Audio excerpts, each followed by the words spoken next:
As promised in the video I published yesterday, today we're comparing USDC and BUSD. Maybe you guys are just escaping the FUD and you want to know where is the safest spot to hold your coins using a stable coin. Before I get into it, please hit the like button, hit subscribe. Check out the CT Club down below to check out how we are dealing with this bear market and what the heck we're doing with our cryptos. If you guys are interested, there's a lot of other information available there too.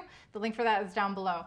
So let's compare USDC and BUSD. In yesterday's video, I referenced how they were pretty similar, and they are. And again, they're marketing themselves as being very regulatory compliant and transparent in how their reserves are, what's in their reserves. So let's do that. Let's compare it. USDC is compliant in that they paid $10 million to the SEC last year, but that wasn't having to do with Circle. That wasn't having to do with USDC. It was actually having to do with Circle's subsidiary called Poloniex. You guys are OGs out there. You guys remember that centralized exchange? That was one of the first ones I've had to use. Just needed an email. That was beautiful. Anyway, so they paid $10 million to the SEC, and shortly after that, they're turning over a new leaf. They're saying, we're going to be so transparent and regulatory compliant, you're not going to believe it. Or they want you to believe it. So they're using, regulated banks in the U.S. and they're doing these weekly reports of what their reserves are made of, which, by the way, are comprised of about 20% cash or cash equivalent, and the remaining 80% is involving treasury bills. So these are treasury bills that are very short terms, like within 3 months. So that is to address, again, liquidity issues. If people wanted to redeem their USDC for USD and to make that exchange quickly, they need to balance out how much funds they have locked up. And Circle is obviously making money off of these reserves that they have deposited into these banks. Now let's look at BUSD.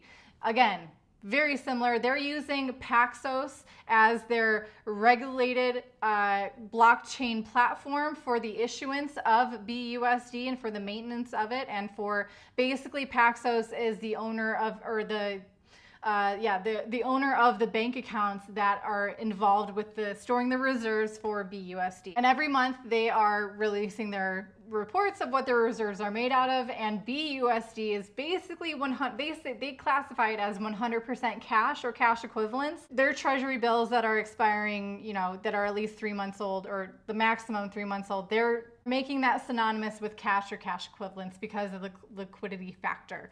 So very similar. Here are the difference. The market cap of USDC is about 55 billion. The market cap of BUSD is 17 billion, but the trading volume is basically the same. At the time of recording, it's about 3.8 billion trading volume for both USDC and BUSD.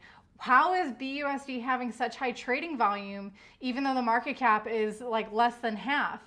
Well, Binance is a very popular cryptocurrency exchange, probably the biggest cryptocurrency exchange, and BUSD is, of course, native to the Binance chain, and they also offer incentives for the traders there.